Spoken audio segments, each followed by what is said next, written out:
High friends, welcome to set current affairs. ఇవాళ the Hindu ఎడిటోరియల్లో 16th October చూద్దాం. ఇవాళ column dealing with deluge on Hyderabad floods. Hyderabad floods అంటే వరదలు. On Hyderabad floods dealing with deluge అంటే చిత్తడి నేలలతో డీల్ చేయబడుతుంది అని అంటున్నారు. అంటే ఎప్పుడైతే మ్యాన్ హోల్స్ ఇవన్నీ ఉంటాయో దాని నుంచి వాటర్ అనేది బయటికి రావడం వల్ల వేస్ట్ వాటర్ అంతా ప్లేసెస్ సర్ఫేస్ పైన ఉండిపోవడం వల్ల దాన్ని చిత్తడి నేలలు అంటారు. సో దాంతో ఇప్పుడు డీల్ చేస్తున్నారు అని చెప్పడానికి డీలింగ్ విత్ డిలేజ్ అని ఎడిటర్ చెప్తున్నాడు ఇక్కడ. As floods swam Hyderabad, the focus is on the inadequacy of drainage infrastructure. హైదరాబాద్ని వరదలు ముంచడం వల్ల ఈ డ్రైనేజ్ సిస్టమ్ పైన ఇన్ఎఫిషియంట్ అయిన డ్రైనేజ్ సిస్టమ్ మీద ఇప్పుడు హైదరాబాద్ ఫోకస్ చేస్తుంది అని చెప్తున్నాడు. Floods swarm Hyderabad. స్వామ్ అంటే ఏంటి? గ్రామర్ పాయింట్ ఒక్కబేర్ పాయింట్ చూసుకున్నట్లయితే స్వామ్ అంటే డ్రెంచ్ అని అర్థం. Drench DRENCH drench with water, మునిగిపోవడం. లేకపోతే ఇన్ అండేట్ అంటారు. ఈ రెండు పదాలని డ్రెంచ్ అన్న అనడం లేకపోతే ఇన్ అండేట్. ఫ్లడ్స్ అనేది హైదరాబాద్ని ఎలా చేసిందంటే ముంచెత్తింది అని చెప్తున్నాడు. ఇప్పుడు ఇన్ అడిక్వసీ వల్ల డ్రైనేజ్ సిస్టమ్ ఇన్ఫ్రాస్ట్రక్చర్ అనేది ఇన్ అడిక్వసీగా ఉంది. సరిపోయినంత కెపాసిటీ లేదు కనుక అది ఏమైంది, దాని మీద కూడా ఫోకస్ చేయడం స్టార్ట్ చేశారు. ఏ deep monsoon depression over the west central Bay of Bengal, which weakened as it moved over Telangana, resulted it is downpour over the west several districts in state, several affecting the city of Hyderabad as well. ఇక్కడ deep monsoon అనేది అంటే రీసెంట్గా depression అంటే సుడిగుండాలు, వాయుగుండం అని చెప్తారు. So ఆ ఋతుపవనాలు అనేది ఏం చేస్తుందంటే West Bengal Bay of Bengal నుండి అయితే వచ్చింది. అది బలహీనపడి తెలంగాణ మీదకి ఫార్వర్డ్ అయింది, మూవ్ ఓవర్ తెలంగాణ. దాని రిజల్ట్ ఏంది అని చూసినట్లయితే చాలా స్టేట్లోని చాలా డిస్ట్రిక్ట్స్ అన్నిటినీ కుండపోత వర్షంగా కురిసింది. దీనివల్ల హైదరాబాద్ సిటీ అంతా సివియర్గా ఎఫెక్ట్ అయ్యింది అని చెప్తున్నాడు. సో ఋతుపవనాలు రాక వల్ల హైదరాబాద్ని వానలతో ముంచెత్తడం వల్ల హైదరాబాద్ అనేది సివియర్గా ఎఫెక్ట్ అయ్యింది అని చెప్తున్నాడు. Next, on October 13, the monthly average rainfall of Hyderabad for October is 103.6 millimeters according to the SkyMet, was surpassed in a single day with 192 millimeter. So యావరేజ్గా అక్టోబర్ మంత్లో 103.6 మిల్లీమీటర్ల వర్షపాతం నమోదు చేయాల్సి ఉండగా ఏకంగా దాన్ని సర్పాస్ చేస్తూ 192 మీటర్స్ అనేది రెయిన్ఫాల్ అనేది ఆల్రెడీ వర్షం పడింది అని చెప్తున్నాడు. ఎక్కువగా దాన్ని సర్పాస్ చేసింది. ఇక్కడ సర్పాస్ అనే వర్డ్ని గుర్తుపెట్టుకోవాలి. అంటే గ్రేటర్ దాన్, ఎక్సీడ్ దానికంటే ఒక లెవెల్ కంటే మించడం అనేదాన్ని ఎక్సీడ్ అంటారు. సో దాన్ని సర్పాస్ చేస్తూ ఒక్క రోజులోనే 192 మిల్లీమీటర్స్ అనేది ఇక్కడ వర్షం కురిసింది అని చెప్తున్నాడు.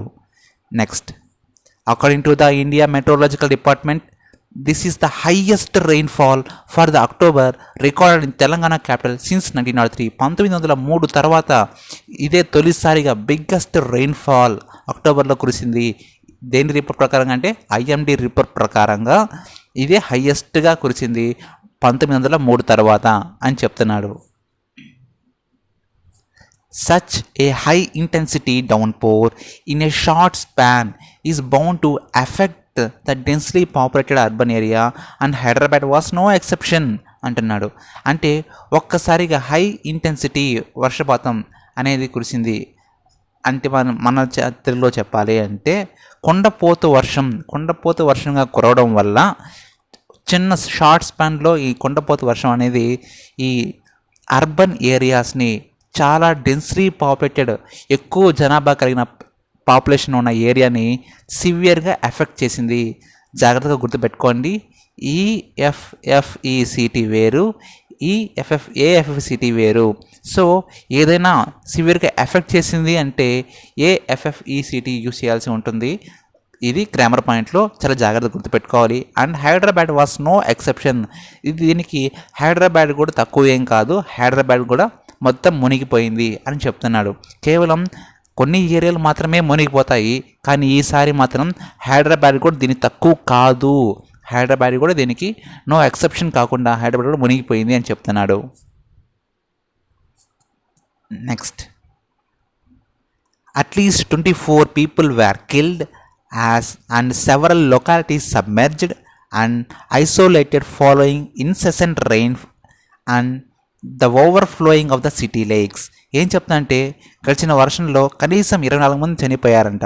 వేర్ కిల్ చనిపోయారు పాస్ట్ టెన్స్లో యూజ్ చేస్తున్నాడు. అలాగే సెవరల్ లొకాలిటీస్ అనేది సబ్మెర్జ్ అయిపోయింది, మునిగిపోయింది. లొకాలిటీస్ అనేది చాలా కాలనీస్ అనేది మునిగిపోయింది. ఐసోలేటెడ్ ఫాలోయింగ్ ఇన్సెసెంట్ రెయిన్స్ ఎడతెరిపి వర్షం కంటిన్యూస్గా ఫాలో అవుతుంది.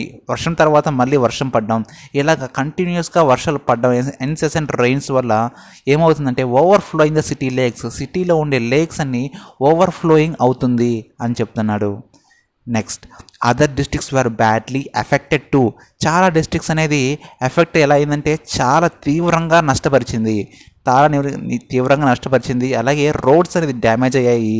ఇరిగేషన్ ట్యాంక్స్ అనేది పొంగుతున్నాయి. ఏవైతే ఇరిగేషన్ డ్యామ్స్ అయితే ఉంటాయో వాటన్నిటిని పొంగుతున్నాయి అని చెప్తున్నాడు.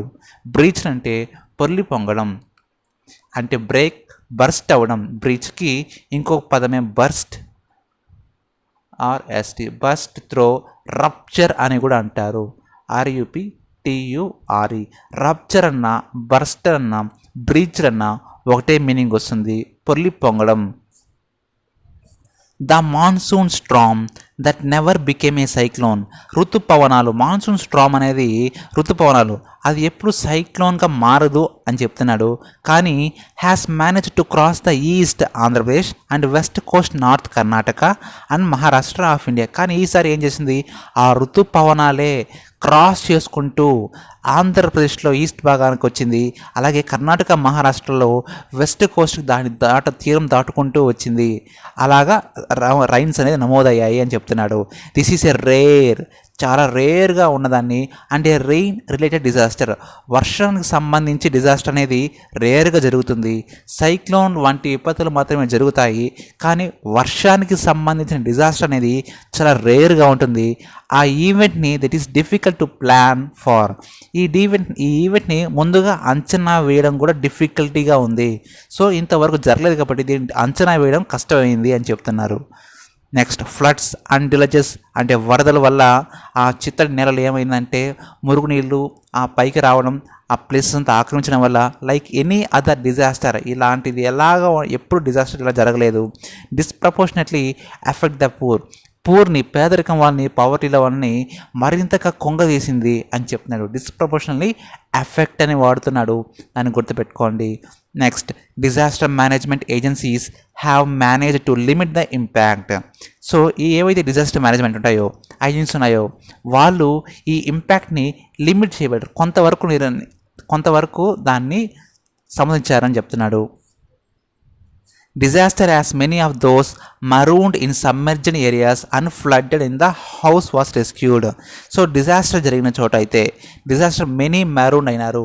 మెరూన్ అంటే మునిగిపోయి కొట్టుకు వెళ్ళిపోయారు. లీవ్ బిహైండ్ వెళ్ళిపోయారు. అబాండన్ వదిలివేయబడ్డారు. సబ్మర్జ్డ్ ఏరియాస్లో అంటే మునిగిపోయిన ఏరియాస్లో చాలామంది కొట్టుకుపోయారు. And flooded houses were rescued. ఏవైతే కొట్టుకుపోతున్న హౌసెస్ ఉంటాయో వాళ్ళు మాత్రం రెస్క్యూ చేయబడ్డారు అని చెప్తున్నాడు. Next, but the extent of the damage అనేది కాస్త ఎక్స్టెంట్గా ఉంది. అండ్ టర్మాయిల్ అనేది ఇక్కడ టర్బులెన్స్, కన్ఫ్యూజన్ క్రియేట్ చేసింది. ఏమైతే ఈ గందరగోళం ఉందో ఆ ల్యాక్ ఆఫ్ ప్రిపరేషన్ వల్లే జరిగింది. ఈ ల్యాక్ ఆఫ్ ప్రిపరేషన్ ముందుగా అంచనా వేయకపోవడం వల్ల ఈ కన్ఫ్యూజన్, గందరగోళం అయితే ఏర్పడింది. డ్యామేజ్ అయితే మాత్రం తీవ్రంగా ఎక్స్టెంట్గా జరిగింది. And disaster mitigation A problem that plagues most urban centers in the country. ఈ ప్లాగ్యూస్ అంటే కంటిన్యూస్ ట్రబుల్స్ అనమాట. కంటిన్యూస్ ట్రబుల్స్ ఏమైంది, urban centres in the country, continuous urban centres in కంట్రీస్లో ఉంటుంది. సో ఫైనల్గా ఏం చెప్తున్నాడంటే ఈ డ్యామేజ్ అనేది ఎక్స్టెంట్గా ఉంది, ఇక ముందుగా ప్రిపరేషన్ లేకపోవడం వల్ల కన్ఫ్యూజన్ ఏర్పడింది, ఈ ప్రాబ్లం అనేది కంటిన్యూస్గా అర్బన్ సిటీస్లో ఉంటుంది అని చెప్తున్నాడు. సో ఫ్రెండ్స్, ఈ వీడియో మీకు నచ్చినట్లయితే ఖచ్చితంగా లైక్ చేయండి, షేర్ చేయండి మరియు